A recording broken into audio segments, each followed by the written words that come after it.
Hello viewers, আশা করি সকলে ভালো আছেন। তো বরাবরের মতো আবারও একটি মেডিসিন রিভিউ নিয়ে আপনাদের মাঝে হাজির হলাম। তো আজকে যে মেডিসিনটি রিভিউ নিয়ে হাজির হয়েছে সেই মেডিসিনটির নাম হচ্ছে ডেক্সপোটেন প্লাস 100 ml সিরাপ। তো এই সিরাপটির কাজ কি, এটা কিভাবে সেবন করতে হয়, কতদিন সেবন করতে হবে, এর পার্শ্ব প্রতিক্রিয়া, গর্ভস্থান দানকালে এটি খাওয়া যাবে কিনা, স্তন্যদানকালে এটি খাওয়া যাবে কিনা, এর সতর্কতা, সকল কিছু আজকে বিস্তারিত আলোচনা করব। ভিডিওটি খুবই গুরুত্বপূর্ণ, অবশ্যই সম্পূর্ণ ভিডিও আমাদের সাথেই থাকবেন। তো চলুন ভিডিওর মূল আলোচনা শুরু করা যাক। তো ডেক্সপোটেন প্লাস সিরাপ এটি একটি কফজনিত সিরাপ।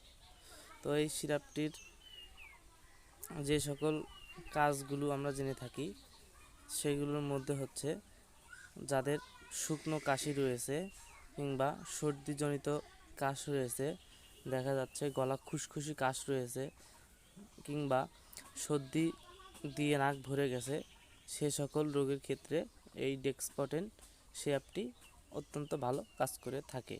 তো আবারও দেখা যায় যাদের অ্যালার্জিজনিত সর্দি রয়েছে কিংবা গলার ভিতরে শুকনো কাশি দিয়ে ভরে গেছে, দেখা যাচ্ছে শ্বাস নিতে সমস্যা হচ্ছে, সেই সকল রোগের ক্ষেত্রেও ডেক্সপোটেন এই সিরাপটি অত্যন্ত ভালো কাজ করে থাকে।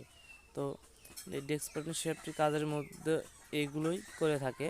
তো এখন জানবো এই ডেক্সপোটেন সিরাপটির কোন কোম্পানি তৈরি করেছে। তো এই ডেক্সপোটেন সিরাপটি তৈরি করেছে এসকেএফ ফার্মাসিউটিক্যাল লিমিটেড, দেশের সুনামধন্য কোম্পানি। তো সিরাপটির সেবনের নিয়ম এখন জানবো। তো এই সিরাপটি সেবনের নিয়ম হচ্ছে, এই সিরাপটি 6 বছরের নিচে বাচ্চাদের ক্ষেত্রে সেবন করা যাবে না। 6 বছর থেকে প্রাপ্তবয়স্কদের ক্ষেত্রে এটি সেবন করা যাবে। সেবন বিধির মধ্যে হচ্ছে 6 থেকে 12 বছরের শিশুদের ক্ষেত্রে সেবন করার নিয়ম হচ্ছে হাফ চামচ করে দিনে 2 থেকে 3 বার, এবং 12 থেকে 18 বছরদের ক্ষেত্রে দিনে 2 থেকে 3 বার সেবন করতে হবে। এবং যাদের বয়স 18 থেকে 36 বছর বয়স তাদের ক্ষেত্রে এই সিরাপটি 2 থেকে 3 চামচ দিনে 2 থেকে 3 বার সেবন করতে পারবে। তো এখন জানবো এই ডেক্সপোটেন সিরাপটির কিছু সতর্কতা। এই ডেক্সপোটেন সিরাপটি সতর্কতার মধ্যে যেগুলো রয়েছে সেগুলো হচ্ছে, যে সকল রোগীদের দেখা যাচ্ছে হৃদরোগ রয়েছে, লিভারের সমস্যা রয়েছে, ডায়াবেটিস রয়েছে, সে সকল রোগীর ক্ষেত্রে এই ডেক্সপোটেন সিরাপটি সেবন করা যাবে না। এই সকল রোগীদের ক্ষেত্রে এই ডেক্সপোটেন সিরাপটি সেবন করা কোনোভাবেই যাবে না। তো এখন জানবো এই ডেক্সপোটেন সিরাপটির গর্ভস্থান দানকালে এই সিরাপটি খাওয়া যাবে কি না। তো চলুন জেনে নিই। গর্ভস্থান দানকালে ডেক্সপোটেন সিরাপটি কোনোভাবেই খাওয়া যাবে না। তো অবশ্যই যদি গর্ভস্থানকালে এটি খাওয়ার প্রয়োজন হয়ে থাকে, অন্য কোনো ধরনের মেডিসিন সেবন করতে হবে। গর্ভস্থানকালে এই ডেক্সপোটেন সিরাপটি খাওয়া যাবে না। তো এখন জানবি স্তন্যদানকালে এটি খাওয়া যাবে কি না। তো স্তন্যদানকালে এটি খাওয়ার আগে অবশ্যই একজন ডাক্তারের পরামর্শ নিতে হবে। যদি অতি প্রয়োজন হয়ে থাকে অবশ্যই একজন অভিজ্ঞ ডাক্তারের পরামর্শ নিয়ে এই ডেক্সপোটেন সিরাপটি খেতে হবে। তো এখন জানবো এই ডেক্সপোটেন সিরাপটির কিছু পার্শ্ব প্রতিক্রিয়া। তো চলুন জেনে নিই। এই ডেক্সপোটেন সিরাপটির কিছু পার্শ্ব প্রতিক্রিয়া রয়েছে।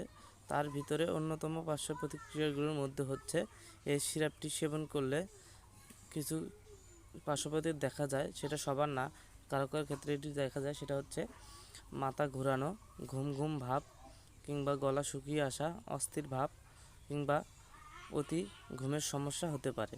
তবে যদি অতিরিক্ত ঘুমের সমস্যা হয় সেক্ষেত্রে এই ডেক্সপোটেন সিরাপটি সেবন পরিমাণ কিছু কমিয়ে সেবন করতে হবে, তাহলে ঘুমের সমস্যা হবে না। তো এখন জানবো এই ডেক্সপোটেন সিরাপটির দাম কত। তো এই সিরাপটির দাম হচ্ছে, এমআরপি দেওয়া আছে 100 টাকা পার পিস। তো এই ডেক্সপোটেন সিরাপটির দাম হচ্ছে 100 টাকা প্রতি সিরাপটির দাম।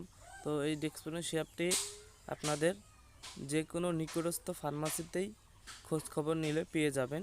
অবশ্যই সিরাপটি কেনার আগে গায়ের দাম এবং রেট দেখে কিনে নেবেন, যাতে ডেট এক্সপায়ার কোনো ওষুধ না খেতে হয়। তো আজকে ভিডিও এই পর্যন্তই। ভিডিওটি যদি ভালো লেগে থাকে অবশ্যই আমার এই চ্যানেলটি সাবস্ক্রাইব করে পাশে থাকবেন। আর যারা অলরেডি সাবস্ক্রাইব করেছেন তাদেরকে অসংখ্য ধন্যবাদ। আমার এই চ্যানেলে প্রতিদিন নিত্য নতুন মেডিসিন রিভিউ নিয়ে হাজির হই। যদি কারো মেডিসিন রিলেটেড কোনো প্রশ্ন থাকে আমার এই কমেন্ট বক্সে এসে জানাতে পারেন, এবং এই ডেক্সপোটেন সিরাপটির নিয়ে যদি আরও কোনো কারো আলোচনা থেকে থাকে অবশ্যই আমার এই কমেন্ট বক্সে এসে জানাবেন। তো সকলের সুস্বাস্থ্য কামনা করছি। আল্লাহ হাফেজ।